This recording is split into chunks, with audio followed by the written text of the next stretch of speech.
Ok, vamos a compartir la clase. Un segundo. Preparamos una presentación. Ok, vamos ahí. Ok, ¿todos ven la presentación? ¿Sí? Sí, Ok. Si alguien la ve, quiere decir que el resto también la está viendo. Todo.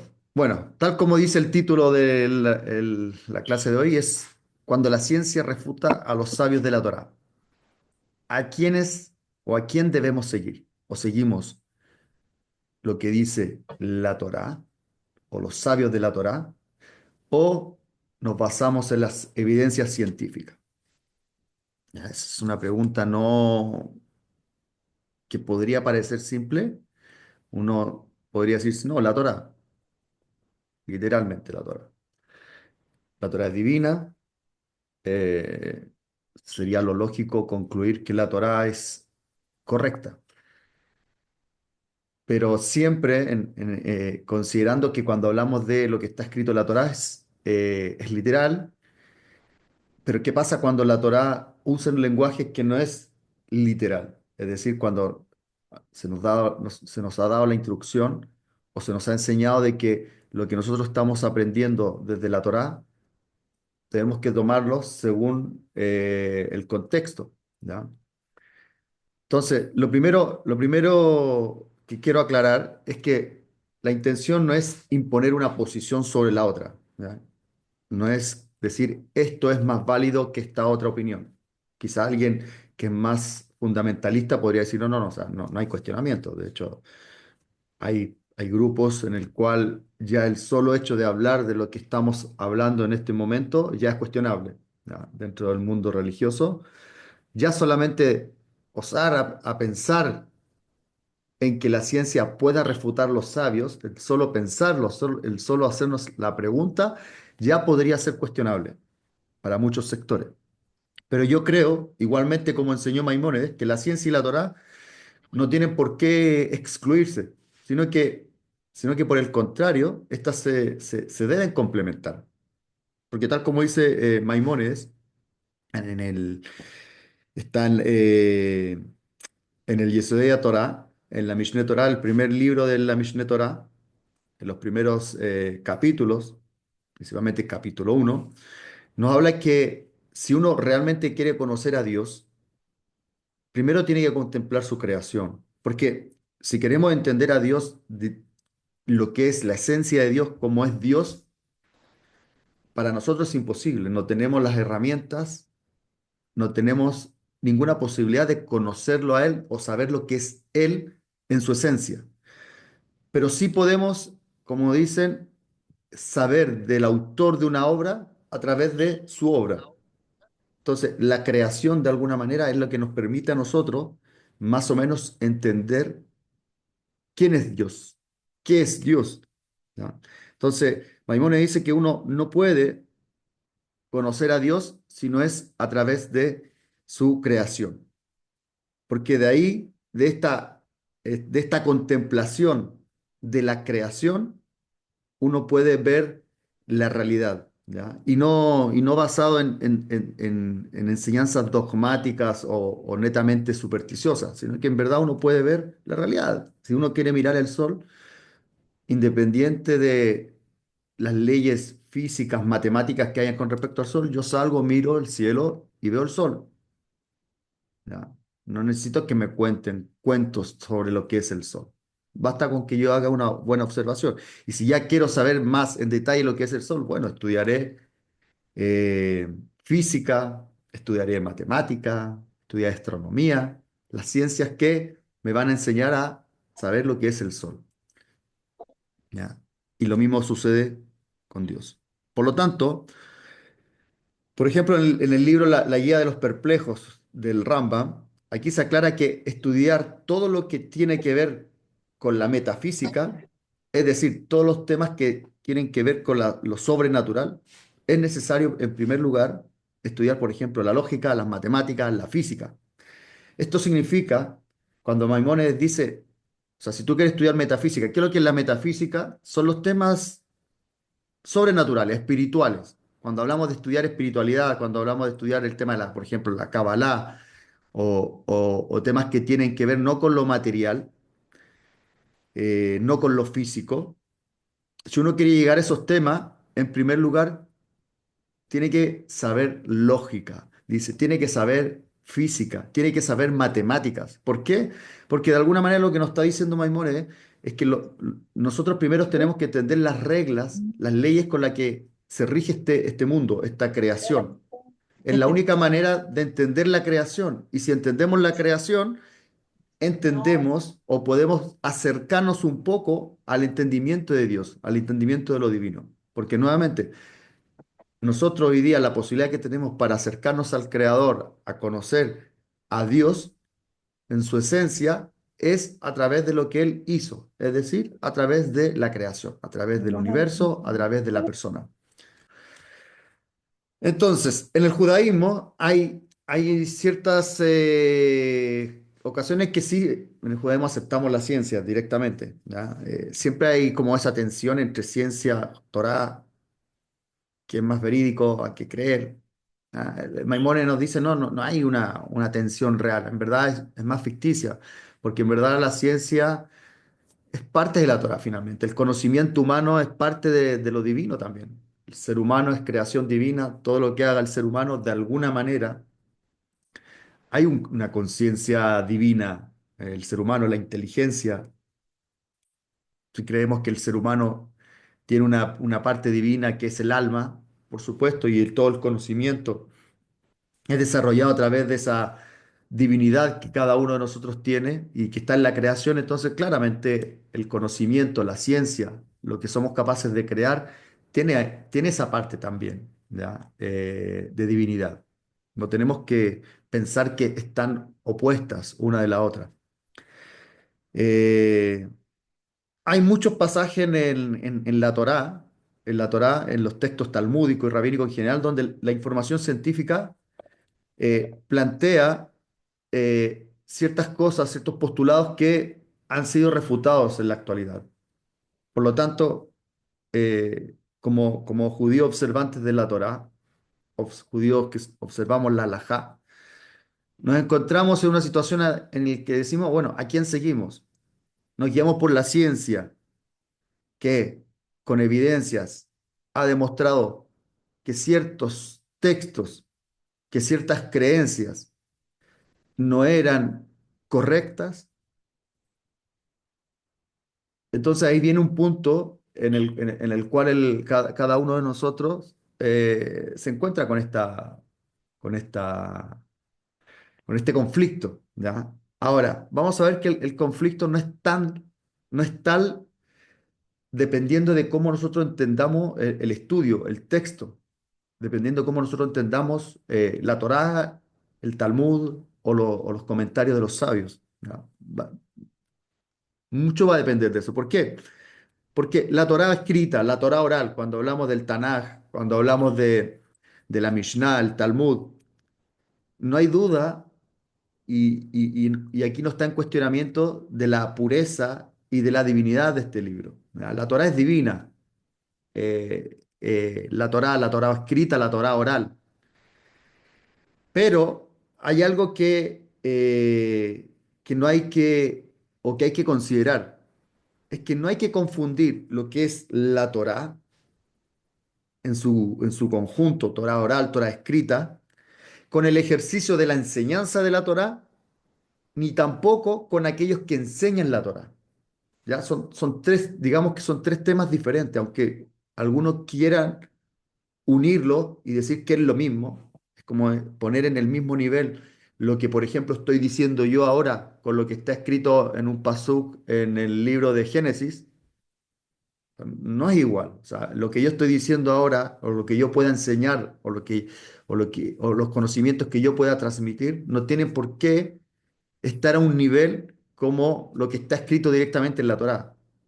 Entonces, a veces uno quiere poner a todos los actores en la enseñanza, en la transmisión de la Torá en un mismo nivel, poniendo en el mismo nivel lo que es la Torá, el texto en sí, la enseñanza en sí, con aquellos que la enseñan y también el ejercicio en sí de la enseñanza de la Torá. No sé si se entiende la diferencia entre estos tres puntos. ¿Ya?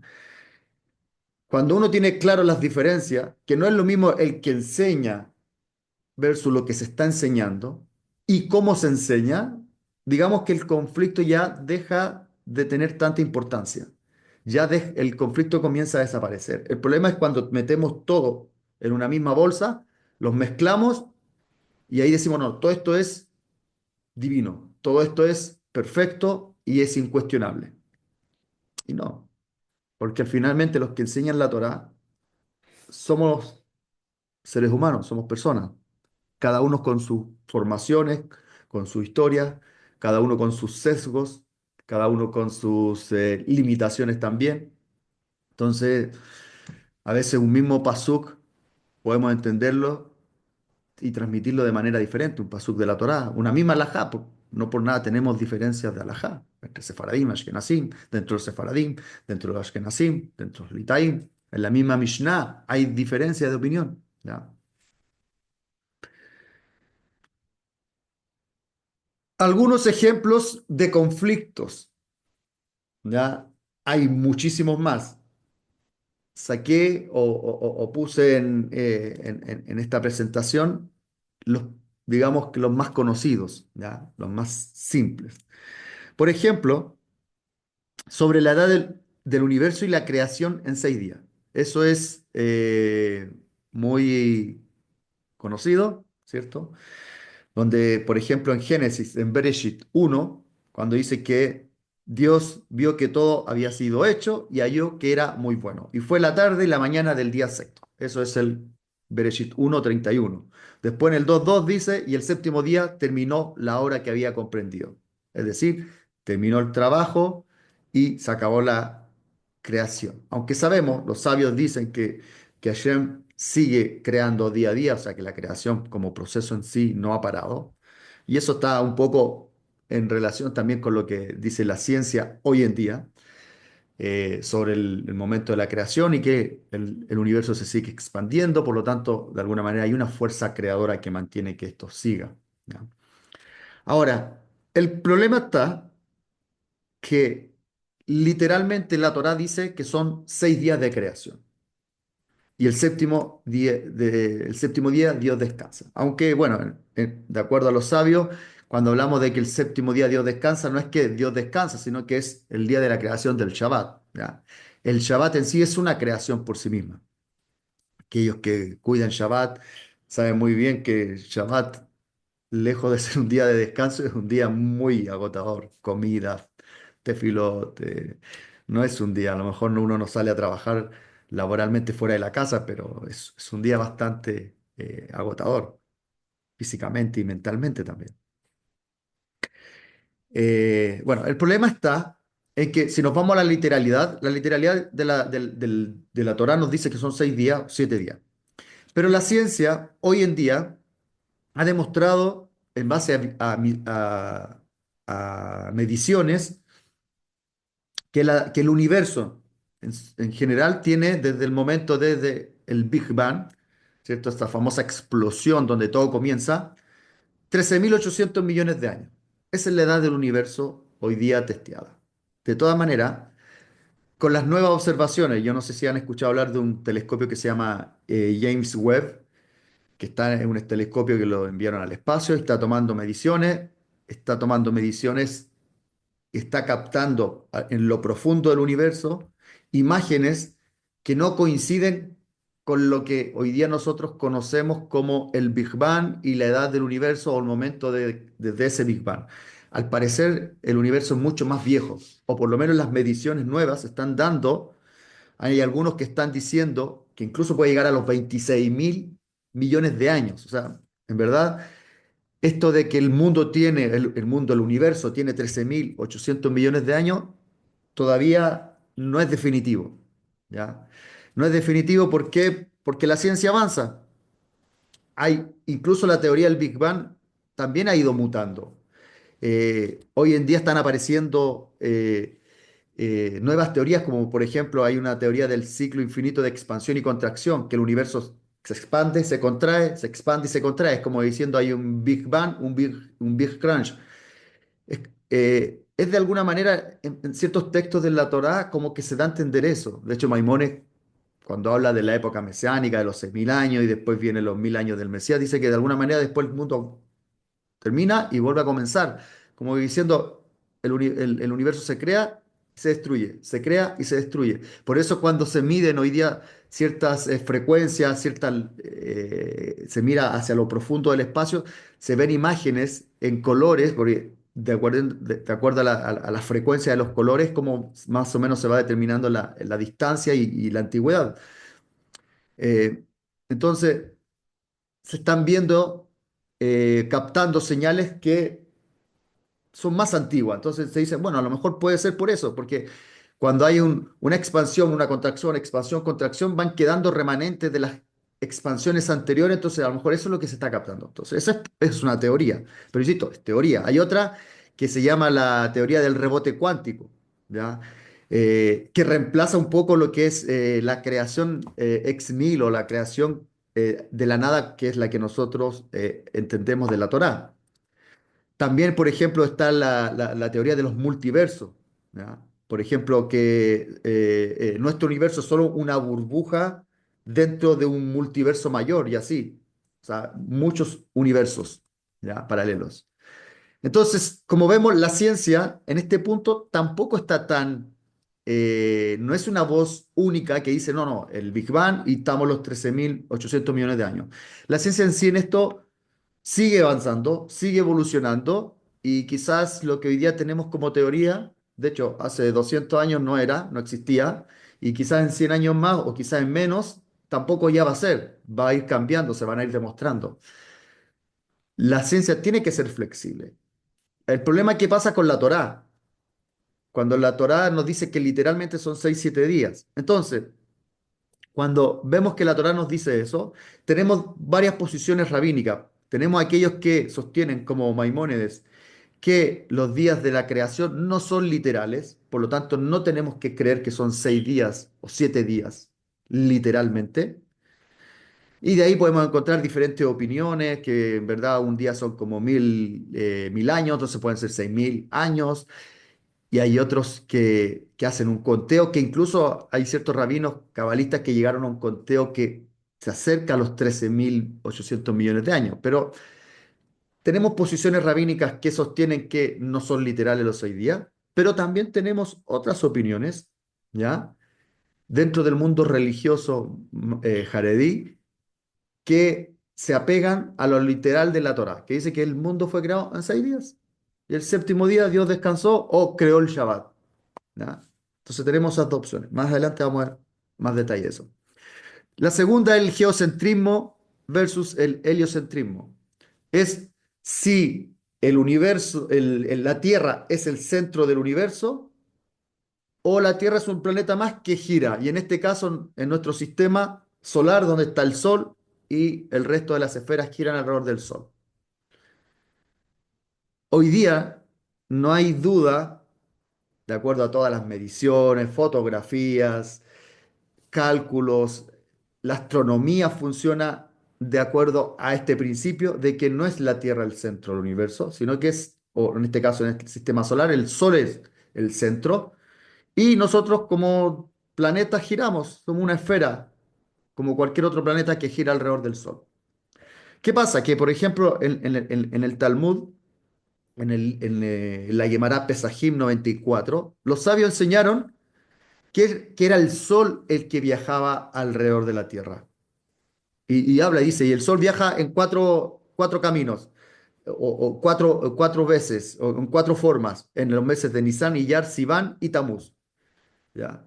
Y después Tishrei, Heshvan, Kislev y Tebet.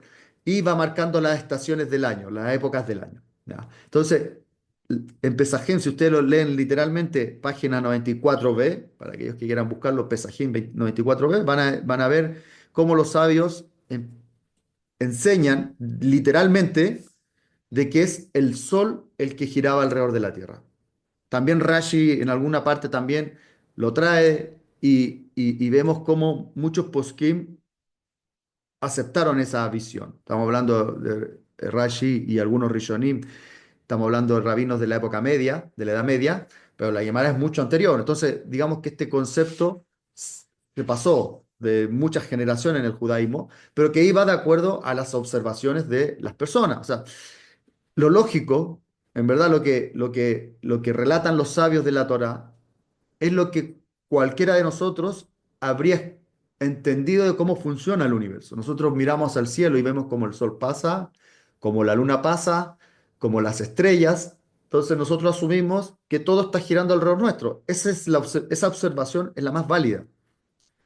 Incluso científicamente hablando, solo observando es digamos que es la conclusión más lógica. El tema es que cuando los astrónomos, los primeros astrónomos ya más serios, comenzaron a hacer observaciones, empezaron a darse cuenta que ciertos fenómenos no coinciden con ese movimiento, sino que en verdad, al parecer, es la Tierra la que se está moviendo. Entonces, así parten por ejemplo, los modelos heliocéntricos de Copérnico y Galileo. Y comienza todo este desarrollo. Recordemos que a Copérnico y Galileo la Iglesia Católica no los trató muy bien al respecto, ¿ya? Incluso Galileo estuvo preso, condenado por este tipo de pensamiento. Ahora, en el judaísmo, hasta ese momento todavía se tomaba esta creencia como la principal, porque era, digamos, la observación más. Pero hoy en día nosotros sabemos que no es así. Hoy día la ciencia nos ha demostrado que la Tierra no es el centro. Entonces, aquí viene nuevamente la pregunta, ¿a quién le creemos? ¿A los sabios de la Torá o le creemos a las evidencias y a las pruebas que la ciencia, que en este punto sí no hay duda? Quizás en la edad del universo sí podemos ir variando, porque estamos hablando de fechas, pero aquí estamos hablando de hechos que son tangibles hoy en día, el movimiento de los planetas, eso digamos que hoy día está comprobado. Entonces, ¿a quién le hacemos caso? Cuando se nos ha enseñado de que lo que está escrito en el Talmud es divino y lo divino no se puede equivocar.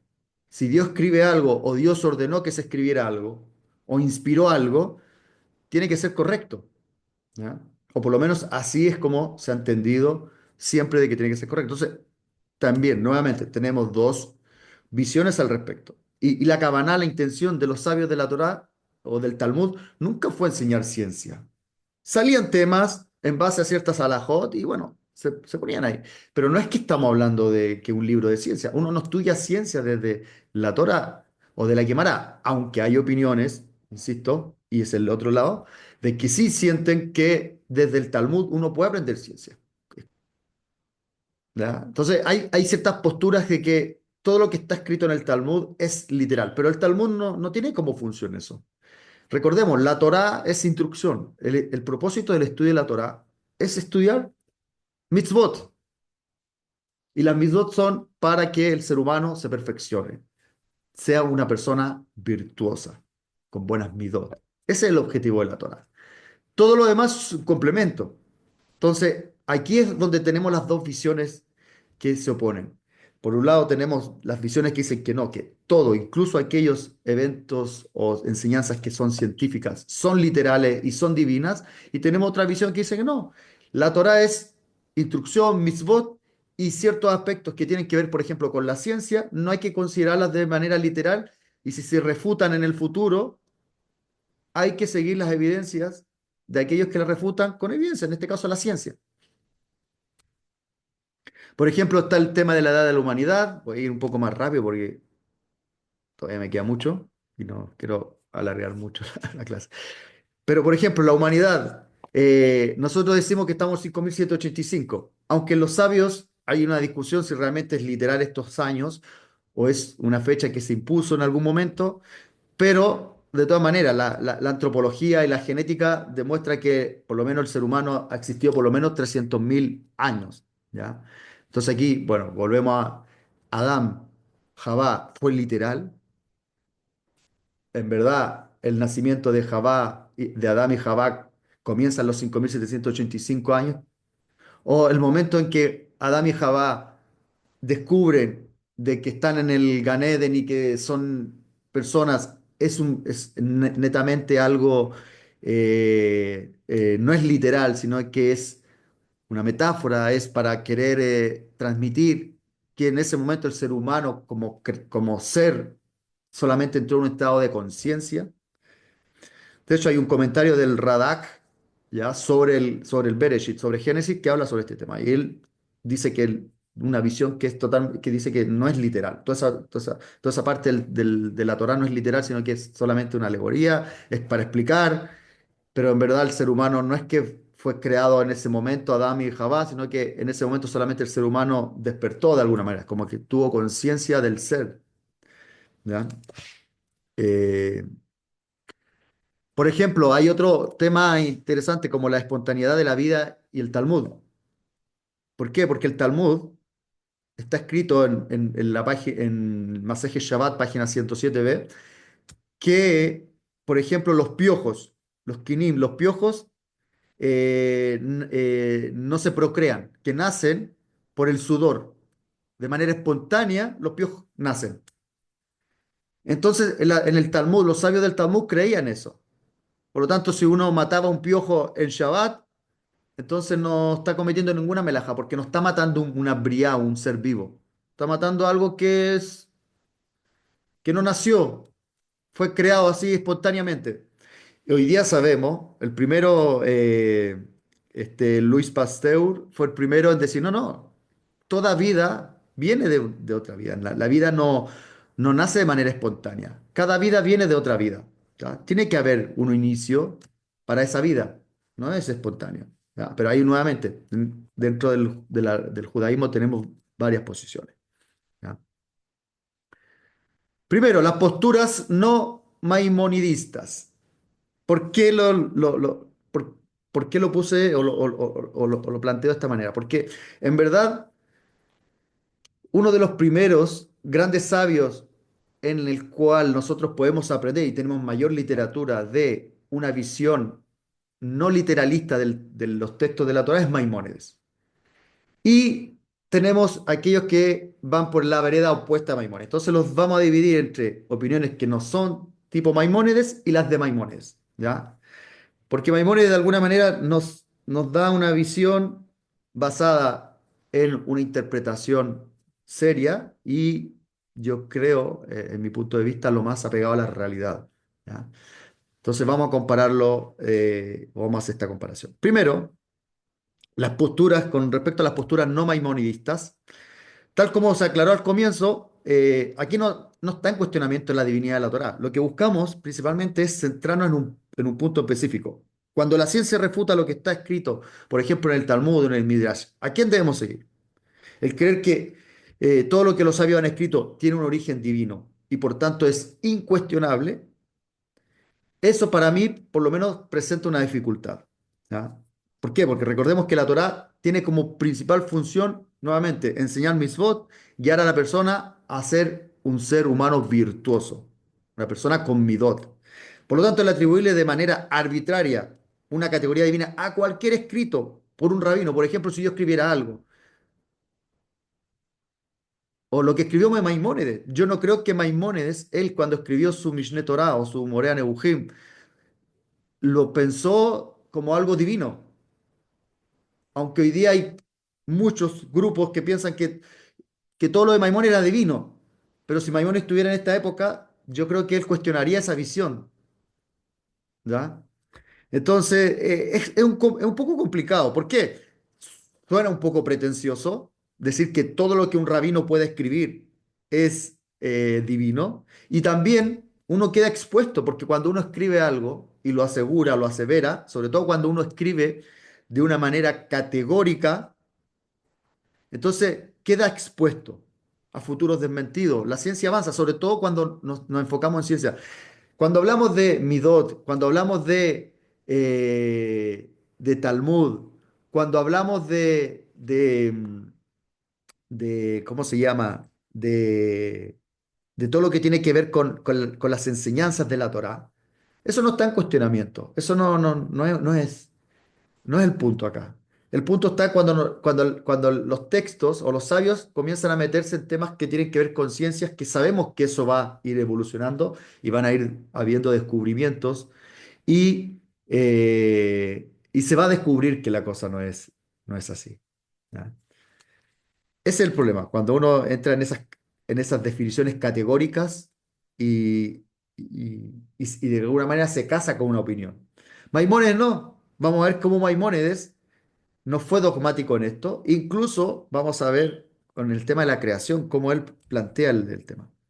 Por ejemplo, algunas posturas que no son maimonidistas, es decir, que están en contra de acercar la ciencia a la Torá, muchas veces con sus posturas extremas lo que hacen es hacer surgir mayores problemas en lo que es la interpretación de los textos. ¿Ya? Por ejemplo, no voy a dar nombres específicos de rabinos, ¿ya? Para no herir ninguna susceptibilidad, ¿ya? Pero, por ejemplo, hay rabinos del Talmud, rabinos medianamente contemporáneos, que sostenían que, por ejemplo, cada palabra del Talmud tenía una sanción divina. Incluso aquellas afirmaciones que a la luz de la realidad de hoy fueran irracionales o científicamente erróneas, lo que estaba en la Torá, en el Talmud, es así. Por ejemplo, si uno incluso no cree como está escrito en el Talmud, de alguna manera es una transgresión que va en contra de lo que se conoce como la Emunat Jajamín, la fe en los sabios. ¿Ya? Entonces, incluso ellos llegan a cuestionar a aquellos que no tienen esa Emunat Jajamín y obviamente dice que todos aquellos que se dedican a estudiar los textos y ponen en cuestionamiento o dejan de lado, por ejemplo, si yo hoy día digo, no, el mundo no se creó en 6 días y en verdad tienes 13.800 millones de años, es considerado para este tipo de grupos como una persona que no tiene Munah Jajamín, que va en contra de lo que se conoce como el Dat Torah, y de alguna manera es una persona que origina pecado y destrucción. ¿Ya? Esa es la visión de aquellos personas de aquellos rabinos, de aquellos grupos que separan la ciencia de la Torá, que de alguna manera están completamente en contra de que la Torá y la ciencia puedan complementarse, y que tengan la osadía de cuestionar o de tomar una posición que apoye la ciencia y que esté en contra, o más que en contra, no acepte los textos de la Torá. Ahora, la influencia de este pensamiento, a pesar de los avances científicos, de los avances intelectuales del ser humano, sigue creciendo en pequeños grupos ortodoxos, tanto Ashkenazim como Sefaradíes, eh, sigue estando presente. Pero así y todo, igual dentro de estos grupos sigue habiendo rivalidades también. ¿Ya? Sabemos, dentro del mundo jasídico con los no jasídicos, sefaradín contra Ashkenazim, dentro de los sefaradín hay líneas de pensamiento, dentro de los Ashkenazim también hay líneas de pensamiento. Entonces, como vemos, eh, eh, hay diferentes opiniones al respecto. ¿Ya? Segundo, que alguien quiere entrar. Ok. Entonces, hay líneas de pensamiento incluso dentro de estos grupos. Hay divisiones. No es que todos los Ashkenazim, todos los Sefaradim o todos los Haredim piensan igual. Hay diferencias, ¿ya? Pero digamos que de todas maneras hay un grupo que es muy literalista con el Talmud, con la Torá, con lo que está escrito y no se mueven de ahí. Y cualquiera que se salga de ese marco, para ellos de alguna manera pasan a ser casi herejes, ¿ya? Ahora, a mí ese punto en específico siempre me ha hecho un poco de ruido. ¿Por qué? Si uno estudia el Talmud, aquellos que han tenido la posibilidad de estudiar una Gemara, un Talmud, hay numerosos pasajes donde los rabinos discuten de manera enérgica sobre temas, sobre posiciones que están completamente diferentes, opuestas. Y no porque uno esté en contra del otro, en el Talmud, por ejemplo, dentro de los Tanaín, dentro de los Amoraín, en la Mishnah, en la Gemara hay discusiones, por ejemplo, en la Mishnah, Betilel Beshamayim. en contra completamente, pero no por eso Bet Shammai va a tratar a Bet Hillel de hereje, o Bet Hillel va a tratar a Bet Shammai de hereje, o en la Gemara también. Por ejemplo, yo no sé si ustedes sabían, pero hay una discusión, por ejemplo, en Sanedrín 21b, sobre el texto de la Torá, el ibrit, el hebreo. Por ejemplo, dice que Mar Sutra dijo que algunos dicen, ¿ya? Que es Mark Ukba quien dijo que inicialmente la Torá que Hashem le entregó a Moshe, fue entregada al pueblo judío en la escritura ibrit, ¿ya? El lenguaje hebreo, el ibrit, ese hebreo, el Lashon HaKodesh, pero que después se le dio en los tiempos nuevamente de Esdra, es decir, Esdra fue el que escribió la Torá, en la escritura ashurit y en lengua aramea.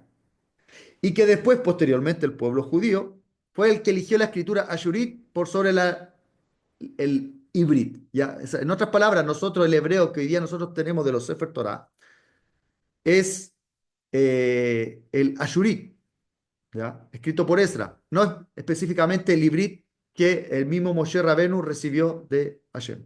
¿Ya? Entonces, según la tradición judía, la Torá fue entregada a Moshe en el monte Sinai y transmitida de generación en generación. Sin embargo, a lo largo del tiempo, esta escritura hebrea experimentó cambios, lo que llevó a debates, ya en la época del Talmud, sobre si la forma de las letras y la ortografía eran iguales o no a las originales. Entonces, hay discusión. A pesar de esa discusión, imaginen la discusión que estamos hablando en el Talmud. Estamos hablando de discusión sobre si la Torá está escrita con el hebreo original o si es otro hebreo.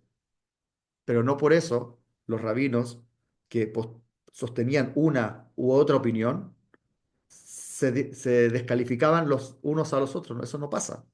Entonces, si eso no pasa en la época de la Guemará, cuando uno dice el piojo nace del sudor, el otro no, no, es de los huevitos, se reproduce, viene de otro ser vivo, este que dice que viene de los de otro ser vivo no descalifica al otro. O sea, si se fijan, en la Guemará está llena de discusiones y nadie descalifica a nadie. ¿Por qué hoy día nosotros ya tenemos que descalificar a otro porque opina diferente y tiene una base para apoyarse? Sobre todo, por supuesto, si alguien viene con un disparate, una locura, por supuesto que no la vamos a aceptar. Pero si tiene en este caso, por ejemplo, viene con una prueba científica que es comprobable, como por ejemplo algo tan simple como decir que la Tierra no es el centro del universo, que la Tierra gira alrededor del Sol, y es comprobable, ¿por qué no aceptarla?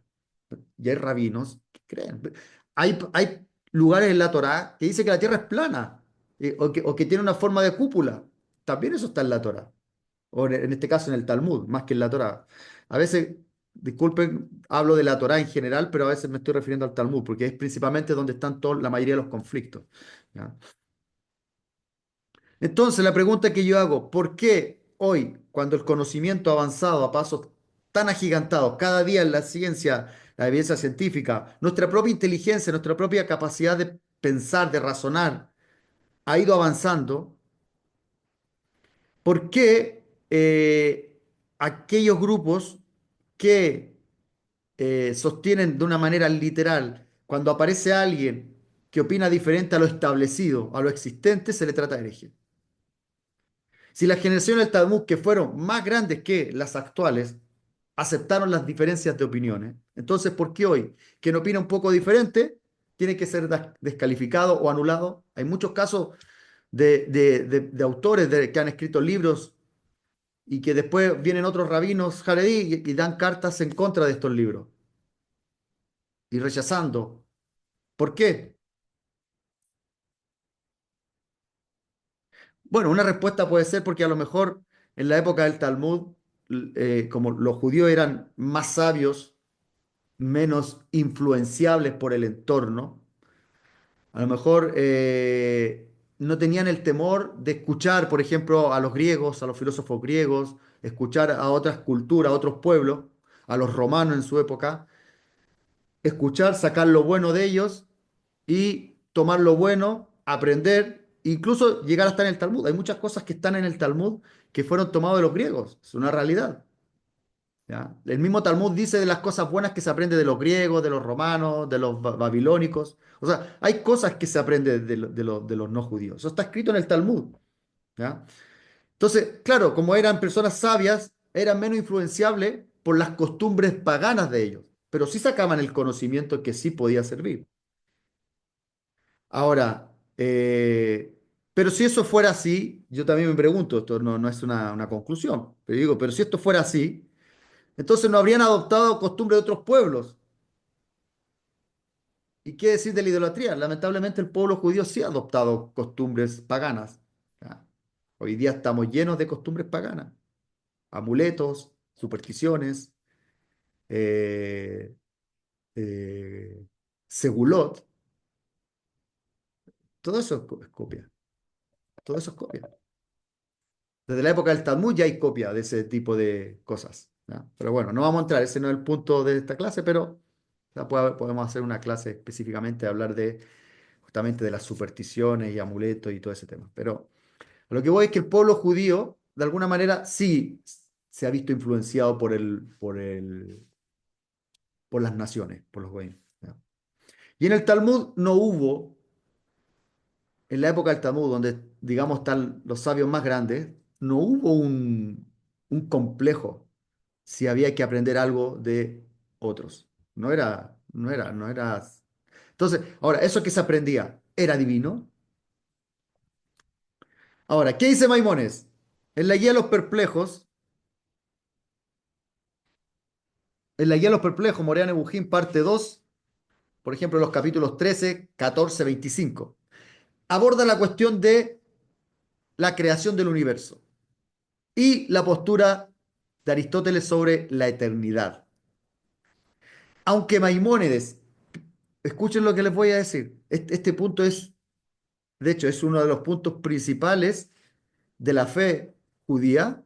Y otra cosa, es dentro de los puntos en el cual Maimónides estuvo más en contra de Aristóteles, ¿ya? Aristóteles, filósofo griego. ¿Ya? Mucha de la filosofía de Maimónides es de Aristóteles. ¿Ya? Entonces, Maimónides está de acuerdo en gran parte de lo que decía Aristóteles, pero hay un punto que para él es completamente diferente, que es la eternidad del universo. Aristóteles sostenía que el universo es eterno. ¿Ya? Esa es su opinión. En la ciencia hoy en día hay opiniones que dicen que el universo es eterno. Hay opiniones en la ciencia hoy día que el universo fue creado o partió de la nada, que es lo que se conoce como el Big Bang, que entre paréntesis, esa teoría del Big Bang fue hecha por un sacerdote científico, un científico, no me recuerdo ahora el nombre, pero es un científico que era sacerdote católico. Entonces, cuando este sacerdote científico, físico, plantea esta posibilidad, esta teoría, obviamente la Iglesia Católica la aceptó y en el judaísmo nos cayó como anillo al dedo porque de alguna manera explica la creación ya de la nada, aunque de la nada tampoco es tan así porque se supone que es de algo, ¿cierto? Pero bueno, no vamos a estudiar ahora ese punto tan en detalle, pero Maimónides dice, Dios creó el mundo, el universo ex nihilo, es decir, de la nada, tal como está escrito en la Torá. Eso es lo que Maimónides plantea, es lo que nosotros creemos en el judaísmo, y Aristóteles dice, el mundo, el universo siempre ha existido. Pero ¿qué dice Maimónides el Morean Nebuchim? Trae algo interesante. Maimónides dice, de todas maneras, aunque la creación es a partir de la nada, en lo que yo creo, dice Maimónides, y en lo que creemos en el judaísmo, reconoce sí que si en el futuro se demostrara la eternidad del universo, según como lo plantea Aristóteles, reinterpretar ciertos pasajes de la Torá no sería tan problemático. Es decir, se podría reinterpretar la Torá y aceptar que el universo sí es eterno y que no fue creado ex nihilo de la nada. Es cosa de reinterpretar los textos de la Torá. Porque eso, hacer esa reinterpretación, es menos complicado, es más fácil que explicar, por ejemplo, la visión antropomórfica de Dios en algunos pasajes de la Torá. Como por ejemplo cuando se explica en Bereshit que, por ejemplo, Moshe, en Shemot, que Moshe vio, por ejemplo, la espalda de Dios, vio los tefilín de Dios, cuando la Torá misma le da una forma antropomórfica a Dios, que eso es prohibido completamente. Pero, ¿qué nosotros sabemos de eso? Que eso no es literal, ¿cierto? Sabemos que Moshe no vio a Dios realmente. Cuando dice que Moisés vio a Dios cara a cara, al panim, eso no es literal. Así nos enseñaron los sabios. Entonces Maimónides dice, si eso no es literal, entonces también podríamos pensar que no es literal que el mundo es creación ex nihilo. O sea, podríamos reinterpretar ese paso, aunque él todavía sostiene que la creación fue creada de la nada. Pero, ¿por qué explico esto? Porque vemos la flexibilidad que tenía Maimónides. O sea, Maimónides, lejos de cualquier dogmatismo y fundamentalismo, él está abierto a la posibilidad de que hay ciertas cosas que están en la Torá que no son literales y que hay que reinterpretar y entender por qué Hashem lo escribió o pidió que se escribiera o lo entregó de esta manera. Pero no significa que como está escrito es como tiene que ser entendido. Y hoy día nosotros sí hacemos interpretaciones que no son literales de la Torá. Como esta, por ejemplo, cuando hablamos de que Moisés se veía con Dios. Eso no es literal, no puede ser literal. Entonces, si así como esos pesukim de la Torá nosotros no los interpretamos literales, ¿por qué no podemos interpretar como metafóricos o alegóricos otros tipos de pesukim? Eso es lo que está llegando Maimónides. O sea, está abierto a la posibilidad de cambiar un fundamento que es básico. O sea, ¿qué pasa si la ciencia demuestra en 50 años más, ¿no? O sea, que en verdad el Big Bang era una buena explicación, pero en verdad no existe el Big Bang. Hay algo anterior a eso. O el universo en verdad es eterno. Maimonides dice, bueno, no hay problema. Reinterpretamos esa parte que habla de creación ex nihilo. No es tan complicado, porque al final no es literal. Entonces, estamos hablando de Moshe Rabenu, o sea, bueno, de Moshe Ben Maimón. Y se dice, de Moshe a Moshe no hubo otro como Moshe. Justamente de Moshe ben Maimón. O sea, estamos hablando de Maimones. De,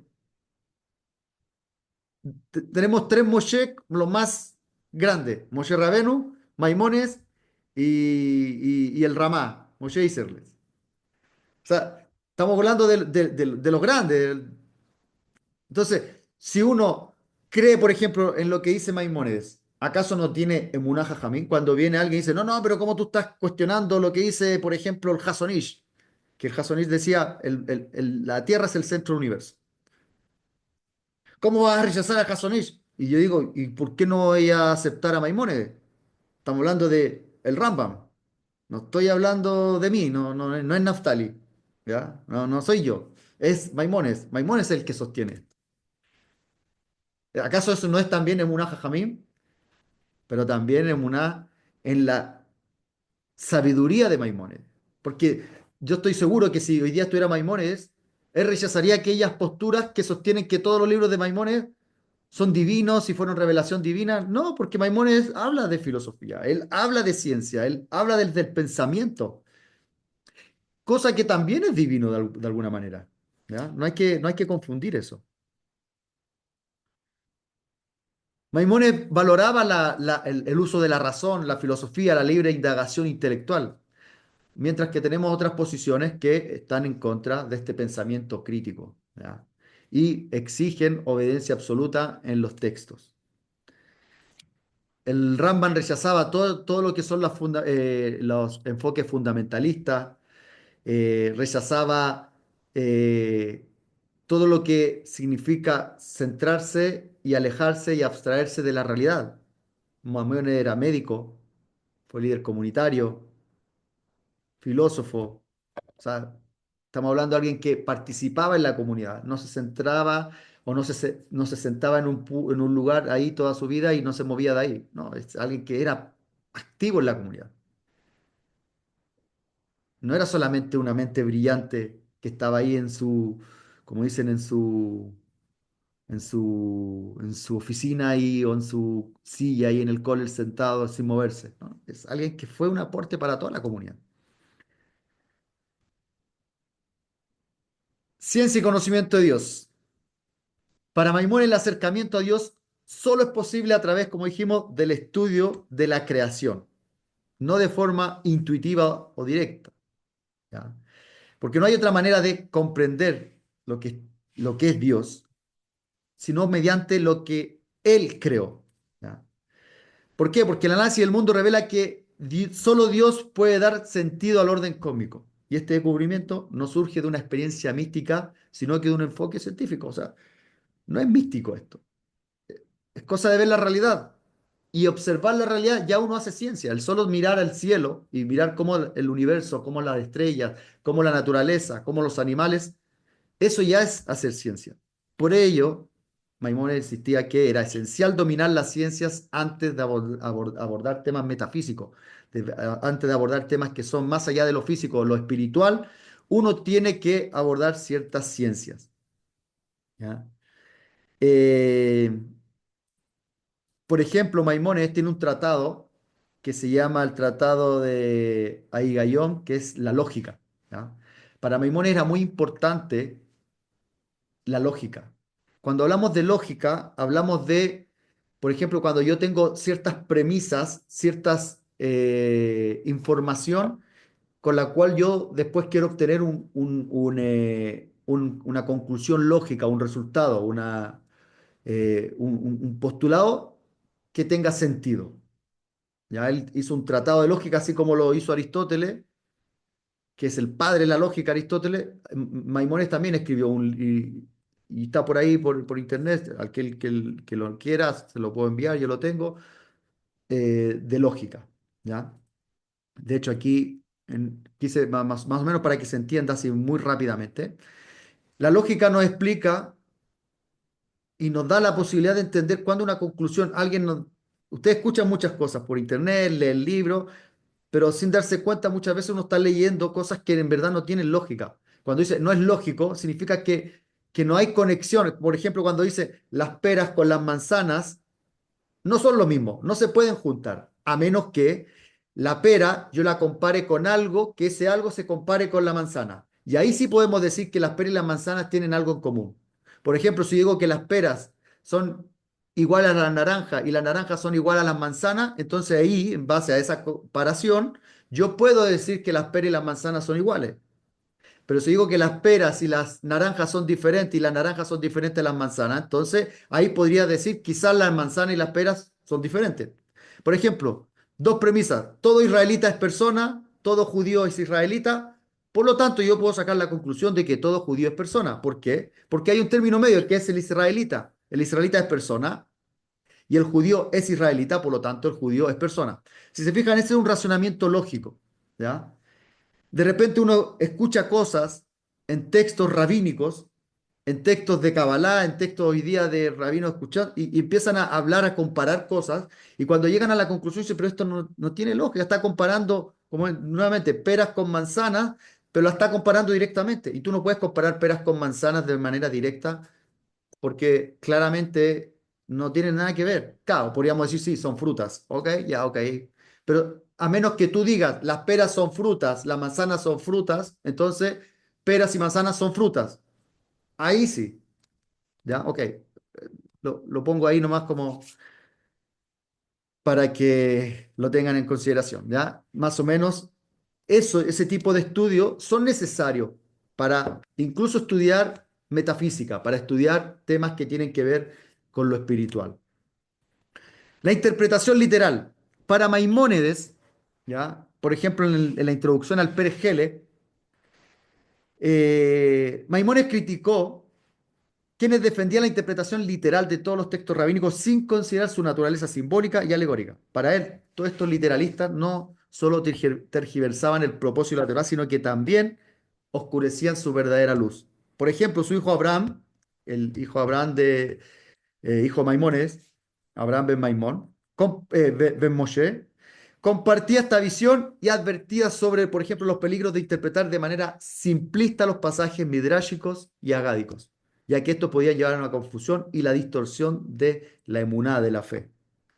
Él enfatizaba la importancia del análisis crítico de cada idea y afirmación, destacaba que mientras la halajá debía ser aceptada como una tradición vinculante, las decisiones basadas en opiniones individuales podían ser debatidas.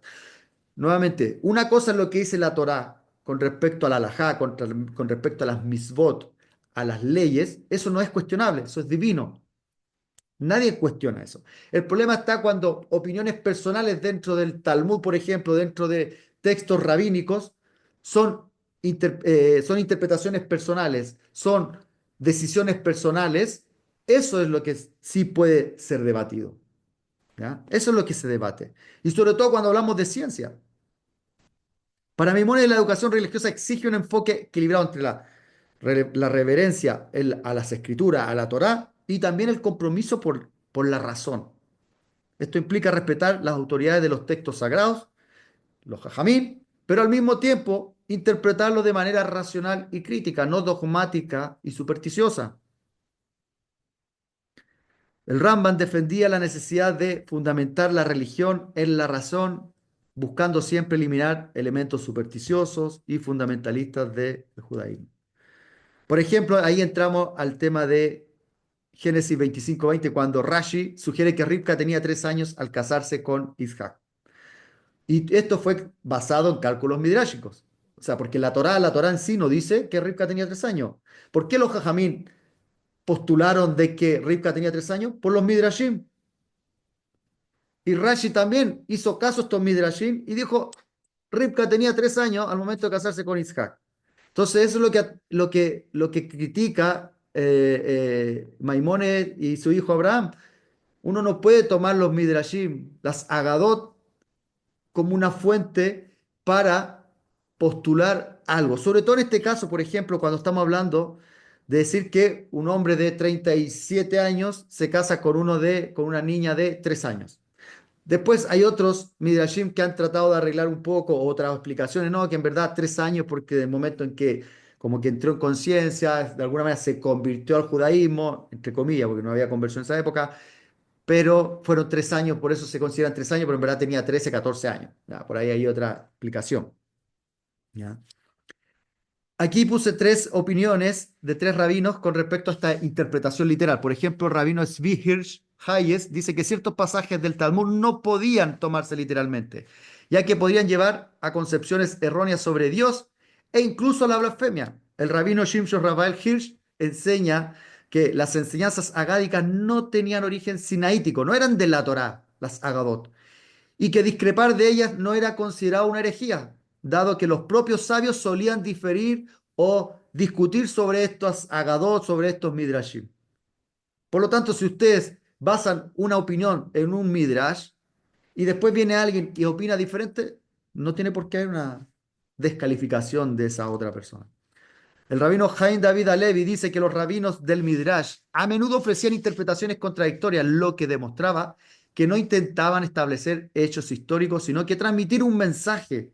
O sea, había que quedarse con el mensaje que querían transmitir, pero no era literal, no la literalidad de lo que estaban transmitiendo. Es lo principal.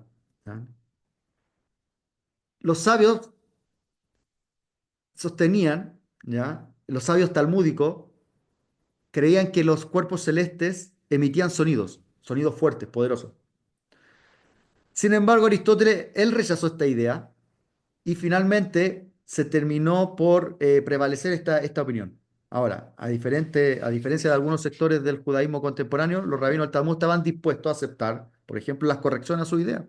Por ejemplo, el Rambam cita el Talmud 94b, donde los sabios judíos admiten que los científicos no judíos tenían un conocimiento más preciso en cuestiones de astronomía. O sea, los mismos sabios del Talmud aceptan que para ciertas cosas los no judíos sí sabían de astronomía mejor que los judíos. Entonces, si ellos decían algo, bueno, se podía tomar, no había que descalificarlo.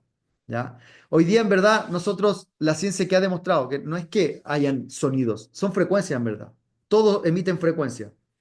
Las frecuencias se pueden transformar en sonido. Entonces, digamos que tampoco estaban tan errados aquellos sabios que decían, mira, no, los planetas sí emiten sonido. No, lo que emiten son frecuencias, frecuencias que se pueden hoy día transformar en sonido. ¿Ya? El Rambam deja claro que los sabios antiguos basaban sus afirmaciones científicas en el conocimiento disponible de la época y que no hablaban con una autoridad de profeta o de profecía en estos temas de ciencias. Dado que la ciencia avanza constantemente, él mismo, el mismo Maimónides, no habría querido que el judaísmo quedara atado a conceptos que se han demostrado incorrectos. Por eso podemos ver cómo él dice, mira, si se demuestra en el futuro que esto es diferente a lo que yo hoy día opino, pues, lo aceptamos y reinterpretamos lo que está escrito en la Torá. ¿Ya? Como el tema de el sol girando alrededor de la Tierra. Se demostró que es la Tierra la que gira alrededor del Sol. Por ejemplo, en el Sefer Yoshua también ahí está escrito. Dice que Yoshua detuvo el Sol, ¿cierto? Para que el día fuera más largo. Como queriendo decir, el Sol va girando, yo detengo el Sol. Y no, sabemos que no es el Sol el que gira. Nosotros somos los que giramos alrededor del Sol. ¿Ya? Entonces, lo que hay que entender, de acuerdo a Maimónides, es que uno no tiene por qué considerar que todo lo que está escrito en la Torá es literal y si se demuestra algo que no es literal, o sea, que algo que parecía que era literal, se demuestra que no es así, entonces hay que entender que el motivo de ese texto es enseñar algo. El pensamiento que se enfoca en el rechazo de la evidencia científica, eh, a mi punto de vista, yo creo que lejos de aumentar, de ayudar al judaísmo al desarrollo del conocimiento, perjudica, en mi opinión, perjudica. Yo creo que uno tiene que estar dispuesto a- a estar abierto, como lo decía Maimónides. O sea, uno, en temas de mitzvah, inmutables, o sea, las mitzvahs se mantienen, las alajot se mantienen. Pero lo que tiene que ver con ciencias, con cosas que son opiniones personales, uno no puede ser dogmático y dejarlo como establecido, como que así es y esto no se puede modificar. Uno tiene que estar abierto, usar la razón también.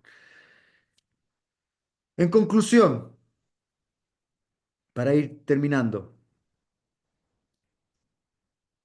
eh, cuando hablamos del análisis de la relación entre la ciencia y la Torah, claramente existe una tensión entre lo que es el conocimiento empírico y la interpretación de los textos sagrados. Es una realidad. En la actualidad tenemos esa tensión. Insisto, tensión que en la época de la Guemara no era tan así. De hecho, había discusiones, claramente, pero incluso discusiones que eran opuestas están plasmadas en el libro. O sea, claramente los jamín de esa época no tuvieron problemas en tener discusiones. Pero en la actualidad sí existe esa tensión. Es una realidad. Mientras algunos sectores del judaísmo han optado por la lectura literal, dogmática de las tradiciones rabínicas, otros siguen la perspectiva de Maimónides y han abogado por la integración de lo que es la razón, la investigación científica, en lo que es la comprensión de la Torá. De hecho, en el Yesedoya Torá, en el capítulo 1 de Yesedoya Torá, dice que hay una cosa que uno tiene que tener fe, dice Maimónides.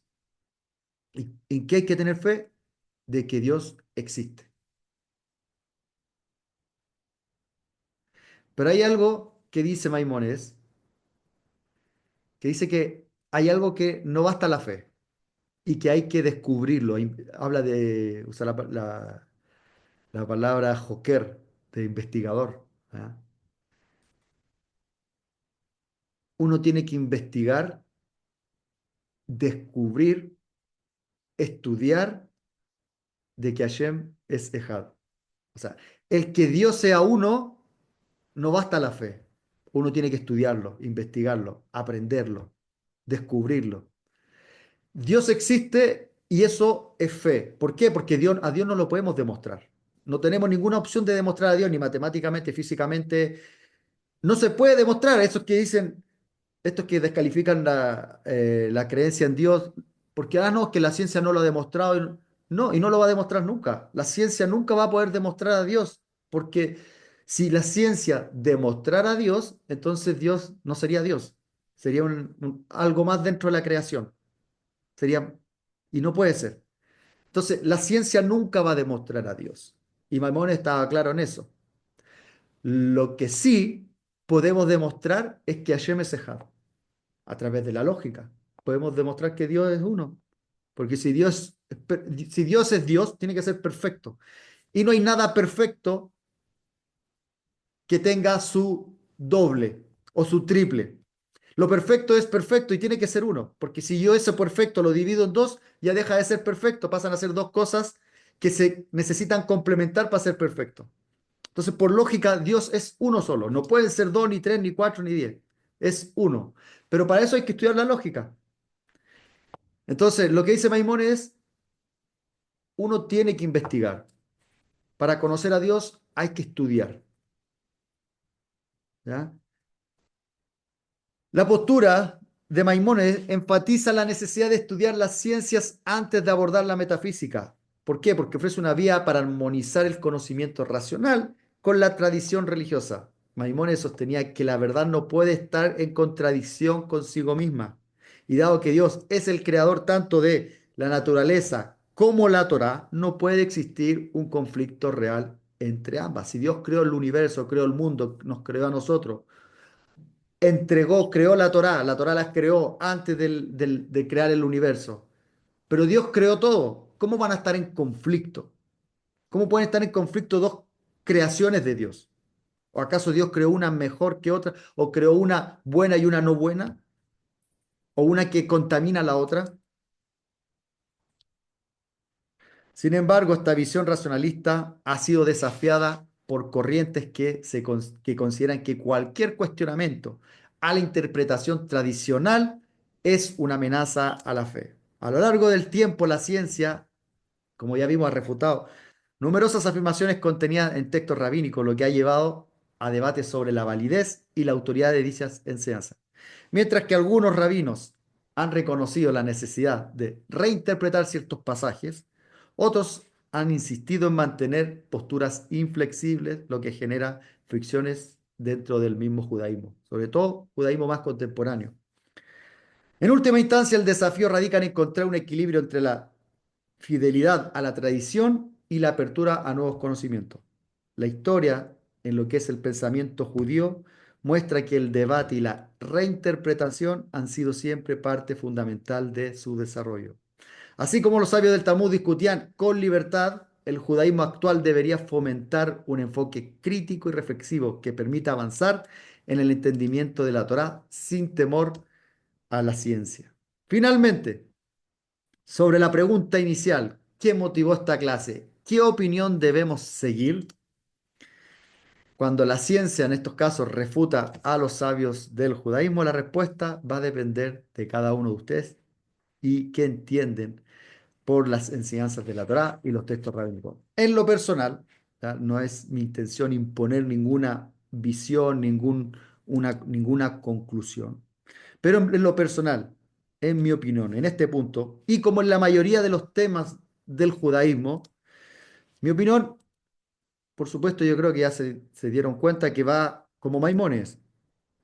De todas formas, de todas formas, dejo claro que mi intención no es iniciar una discusión entre quién tiene la verdad, quién está equivocado, sino que mostrar que el estudio del judaísmo es amplio, cada cual tiene una postura, la que por supuesto se debe respetar, porque el conocimiento va evolucionando, se va ampliando, las evidencias van cambiando a cada momento, como dijimos, incluso con respecto a la ciencia misma va cambiando, el universo cada vez va cambiando cuántos años tiene, cada vez se descubren restos de seres humanos más antiguos y bueno, entonces los humanos tienen más, parece que existieron hace mayor tiempo de lo que creíamos. Entonces, el hecho de que la ciencia vaya evolucionando, vaya mutando, vaya cambiando, vayan cambiando los postulados, se vayan descubriendo nuevas ciencias, los científicos trabajan en la famosa teoría del todo, unificando las diferentes fuerzas,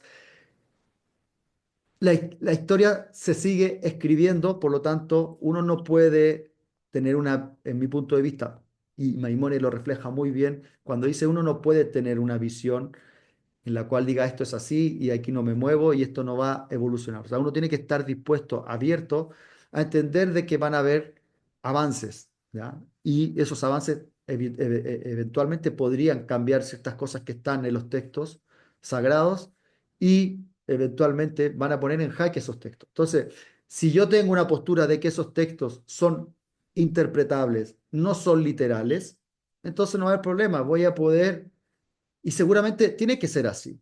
Dios no se puede equivocar. Cuando Dios le entrega la Torá a Moshe, Dios no se equivoca, Él sabe todo. Él no puede entregar algo que está equivocado.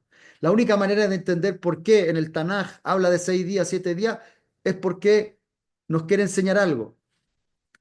Tenemos que descubrir nosotros cuál es ese mensaje que está oculto. Así como los cabalistas hablan de que es todo oculto, cuando se habla de estudiamos un pasuk de la Torá, hay 4 niveles para entender un pasuk de la Torá, lo que se conoce como el Pardes. Bueno, también tenemos que tratar de entender qué es lo que quiso enseñarnos la Torá, pero no irnos a la literalidad, porque si nos vamos a la literalidad de los textos, gran parte de las cosas, sobre todo de la ciencia, que están en los textos sagrados, ya están refutadas y van a seguir refutándose en el futuro.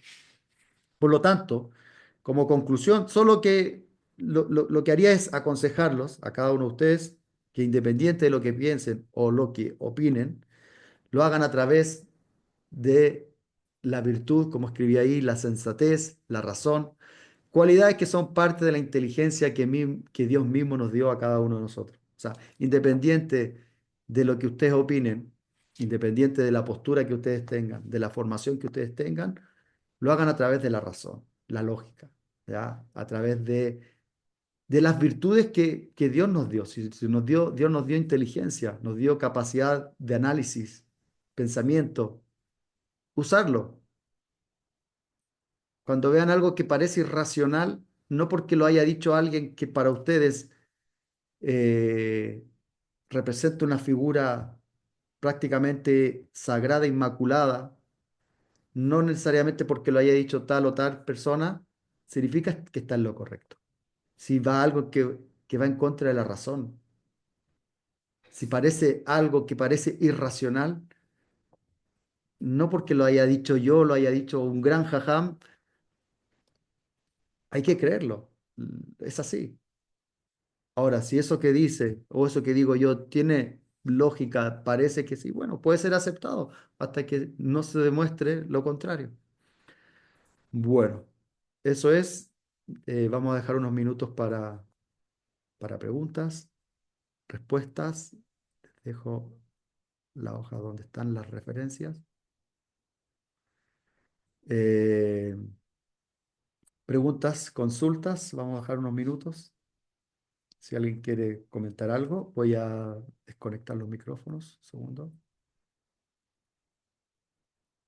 Ahora pueden, aquellos que quieran preguntar, pueden abrir su micrófono.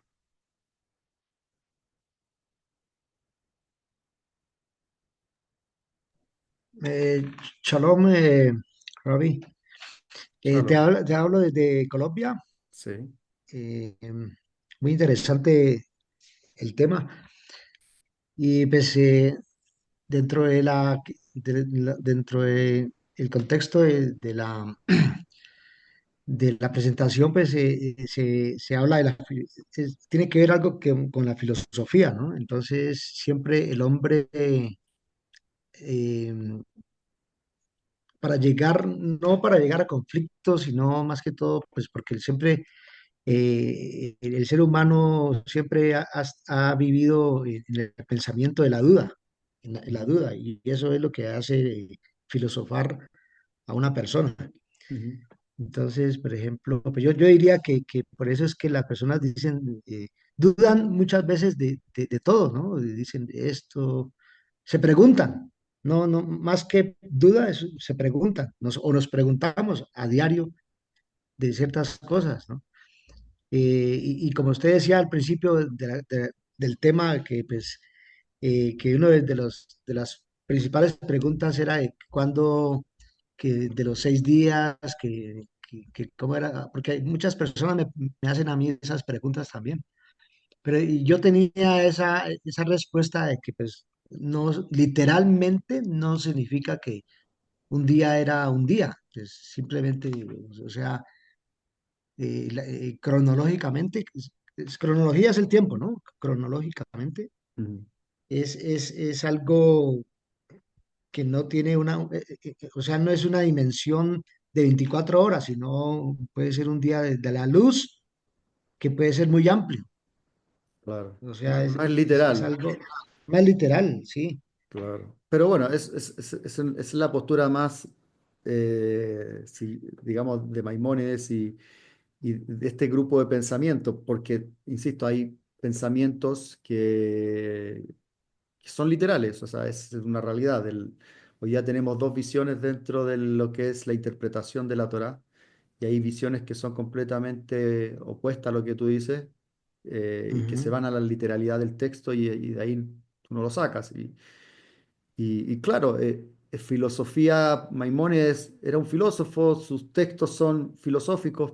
eh, Finalmente la filosofía es la madre de las ciencias. ¿Qué piensas? ¿Tenemos capacidad intelectiva, tenemos la capacidad de pensar, razonar y creo que por algo la tenemos? O sea, si Dios quisiera que fuéramos, no tuviéramos ese pensamiento crítico, entonces, ¿para qué darnos estas capacidades? Si a cada uno de nosotros como ser humano Dios nos dio capacidades para pensar, me imagino que para eso es.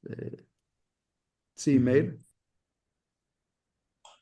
Buen día, Claro. hablo de México. Gracias.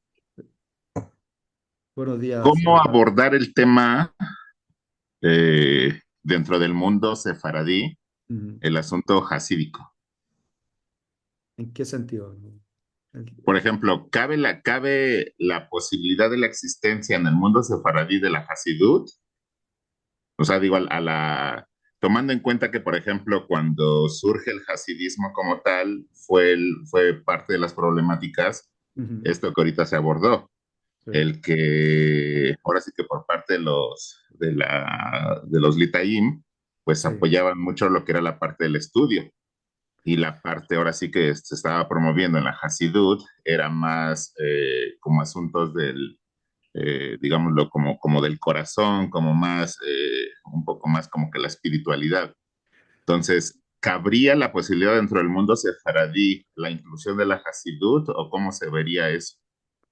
A ver, siempre está la posibilidad hoy día. Veamos que el mundo jasídico nace principalmente dentro del mundo ashkenazí, ¿cierto? Eh,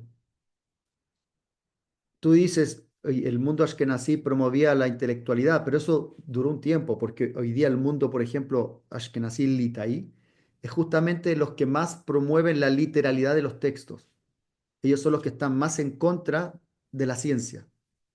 De hecho, hoy día el mundo más estricto al respecto es el mundo litaí, el mundo lema. El mundo jasídico, como es tan amplio, tenemos un mundo jasídico que es muy parecido al litaí en ciertas posturas, pero también tenemos mundos jasídicos más abiertos. Por ejemplo, el mundo Chabad es un poco más abierto. Ellos estudian en la universidad, el Rebe era profesional, era ingeniero electrónico. O sea, digamos que dentro de Chabad sí hay más apertura a la ciencia. Dentro de Chabad también hay otras posturas que son un poco más extremas. Y en el mundo sefaradí, claro, si uno se va a lo que es el inicio de todo, el sefaradí con el jasídico no tendrían punto de encuentro porque estamos hablando de personas con culturas completamente opuestas. Los sefaradí vivían en un sector de Europa, los ashkenazim en otro sector de Europa, estamos hablando de personas diferentes. En cultura, estamos hablando de una sociedad obviamente occidental, pero con costumbres completamente diferentes. Pero hoy en día, todo esto ha ido cambiando igual. Hoy en día hay mezclas. Antiguamente los sefaradíes se casaban con sefaradim, ashkenazim con ashkenazim, los hasidim con hasidim, pero hoy día ya cada vez más común matrimonios mixtos entre sefaradí y ashkenazim. Muchos sefaradim prefieren estudiar en yeshivot ashkenazim. Entonces, ¿van a haber sefaradim hasídicos? Sí. Muchos Chabad son de origen sefaradí. Por ejemplo, cuando yo viví en Beersheba, la mayoría de los Jabadnikit eran sefaradim, no eran ashkenazim. Y en general, dependiendo del lugar, un sefaradí que hizo teshuvá en una comunidad hasídica se va a hacer hasídico. O sea, ¿de qué es posible? Es posible y existe. O sefaradim que estudiaron en Ponyville, aquí en Benebra, con litaín, y tienen una costumbre más litaí que sefaradí. Y eso también, eso, pero eso no es el problema, o sea, eso ocurre. El problema que el que nos compete ahora es el tema de cómo reinterpretamos o cómo o qué visión nosotros o qué postura tenemos con respecto a los textos. Yo creo que ahí está el punto. Y sí hay una visión bien marcada que es la del mundo litaí, que sí, y dentro del mundo sefaradí jaredí, por ejemplo, hay un rabino que escribió que vive acá en Israel, en Bet Shemesh, que lo iba a agregar en la charla de ahora, pero lo saqué mejor porque no se nos extendía mucho, de la creación del universo, de los 13.800 millones de años, y los rabinos le hicieron, Jeren mató sus libros por el solo hecho de hablar de este tipo de cosas, de ciencias, comparándolos con la Torá. Entonces, y en ese Jeren habían tanto rabinos sefaradim como ashkenazim jaredim grandes, no cualquiera, rabinos de los grandes, grandes.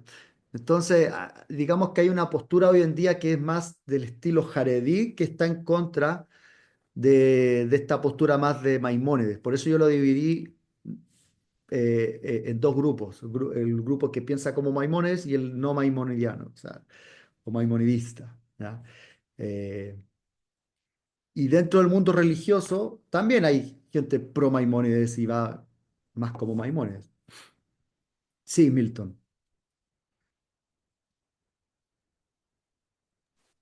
Buenas noches, te Buenas saludo desde noches. Ecuador, un agrado. Mira, estos son criterios de muy avanzada dentro del judaísmo, considero, Ujú. y aplaudo el hecho de la evolución del pensamiento. En un inicio hacías mucho énfasis en el pensamiento lógico, Sí. que tiene una base muy grande para el análisis actual, pero considero que el análisis actual y futuro tiene que enmarcarse dentro de un pensamiento sistémico. Ujú. ¿Sí?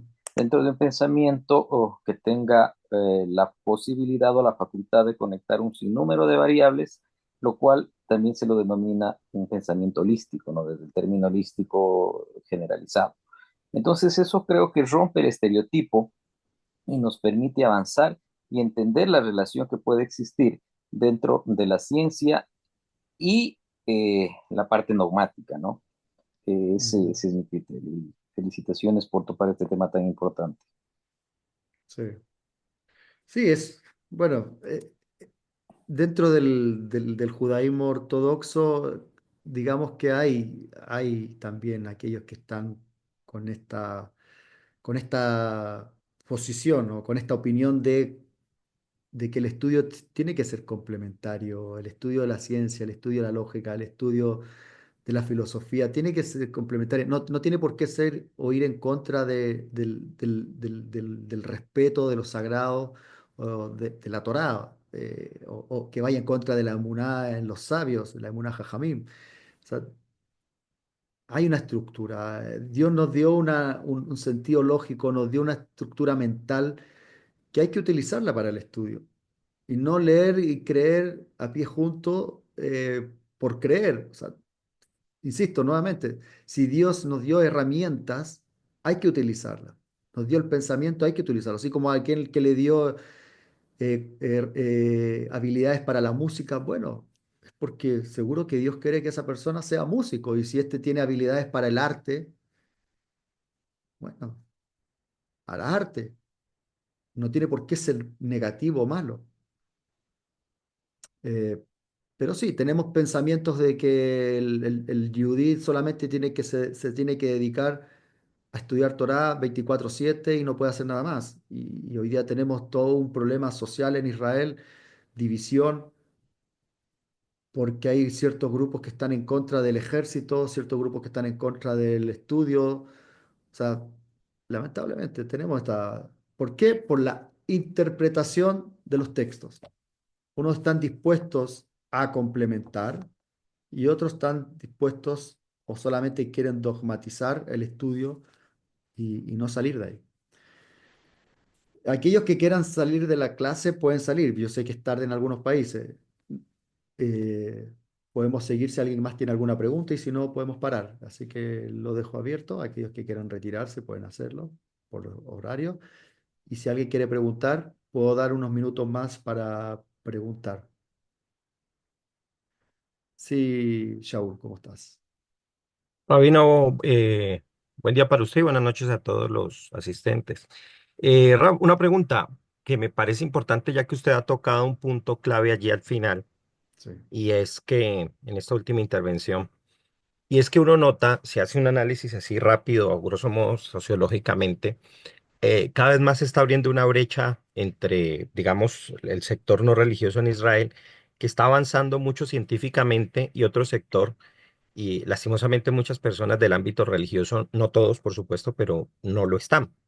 Ujú, Y ahora se nos vienen, en verdad, debates muy fuertes en términos de la tecnología, sobre los que el Alajá, aunque tiene un gran trabajo hecho previamente por todos nuestros sabios, pero debe enfrentar nuevos retos, me parece a mí, sobre claro. los que no creo que muy poco se está haciendo. Rabino, ¿usted qué cree que se puede hacer al respecto desde las comunidades, desde los grupos, para poder incentivar un poco más a la participación en la actividad científica?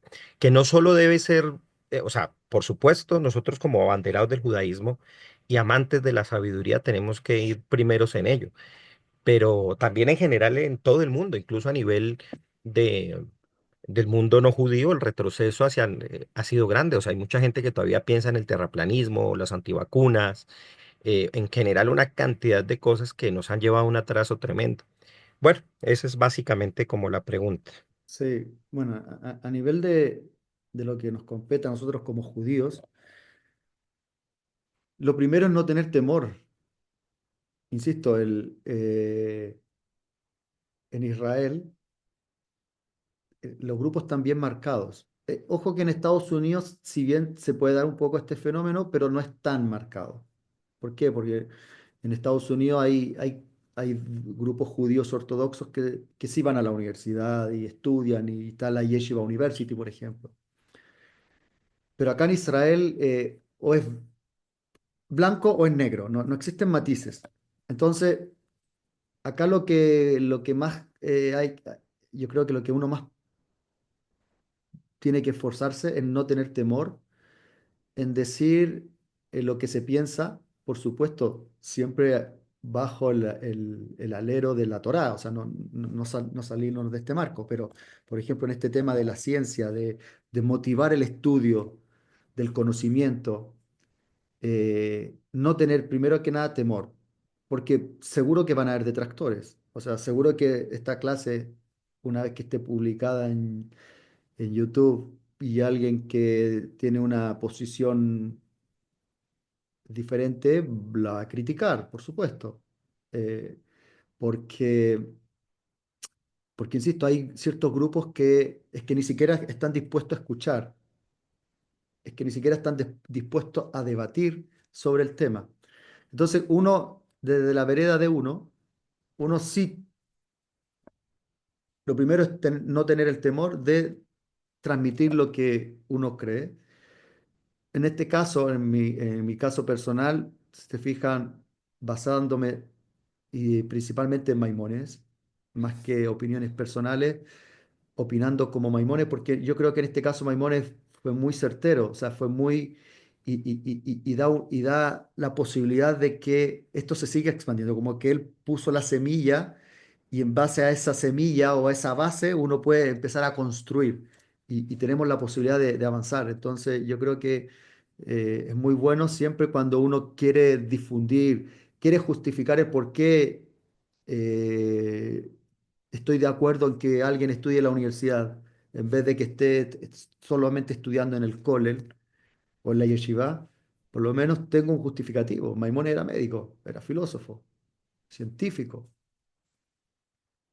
Entonces, digamos que tenemos donde justificar esto. Em, pero es difícil cuando en la otra hay una parte que no quiere conversar.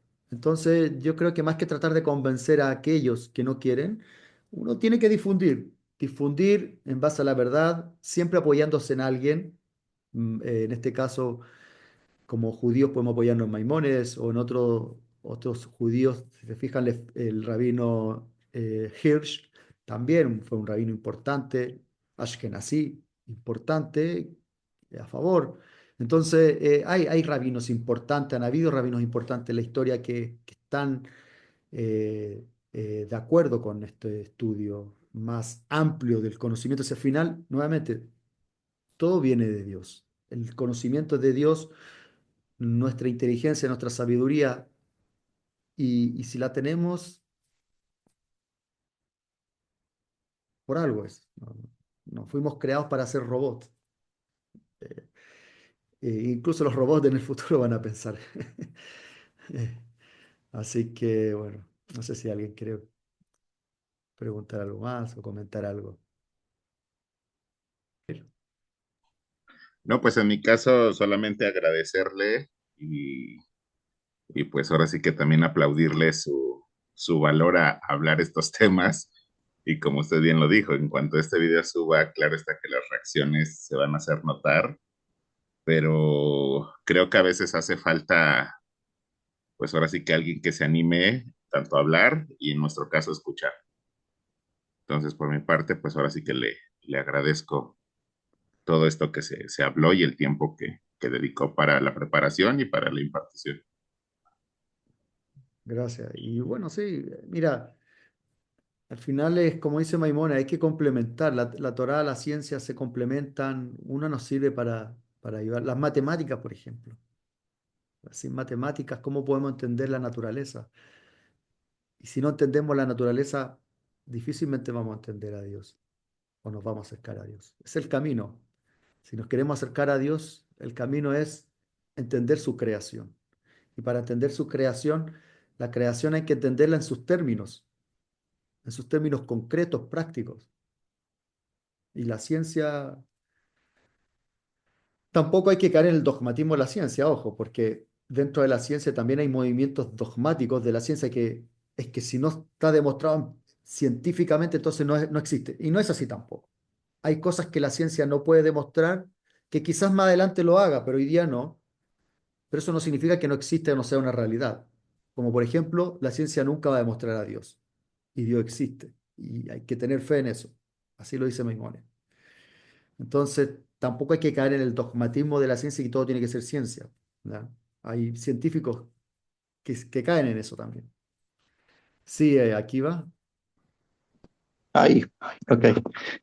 Número uno, agradecer la excelente exposición que ha realizado, enfatizando en los aspectos lógicos que deben aplicarse dentro del estudio de la Torá. Es la forma correcta, es la forma adecuada.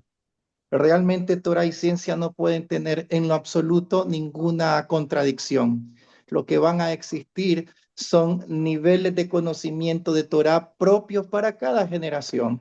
Cuando se va a establecer, por ejemplo, el sistema para comprender el calendario y los días, naturalmente los sabios lo hablaban desde el punto de vista del ser humano que está sobre la tierra en base a su nivel de conocimientos en ese momento. Torah y ciencia no tienen ninguna contradicción. Y a estudiar de la forma lógica, aplicando los principios que usted ha explicado de la lógica, creo que es el camino correcto, el camino adecuado, y únicamente aplaudir su nivel de preparación que tuvo que haber hecho para darnos esta excelente clase, un manjar realmente del cielo, y desearle mucho éxito, mucha atzlajá, y agradecerle al cielo junto con a todos los que estamos aquí por el mérito de haber escuchado tan excelente exposición. Muchas gracias, aquí va. Razak Baru. Bueno, no sé si alguien más quiere preguntar algo o comentar, si no. estaríamos dando por terminada la clase. Un gusto nuevamente. Les dejo un saludo de antemano de Purim. Que tengan un Purim Sameach. Y Sedat Hashem, seguiremos en una próxima oportunidad. Y bueno, les va a quedar la grabación para que quieran repasar o compartir. Tengan una buena noche para ustedes, aquellos que están acá en Israel, un buen día y también un Shabbat Shalom.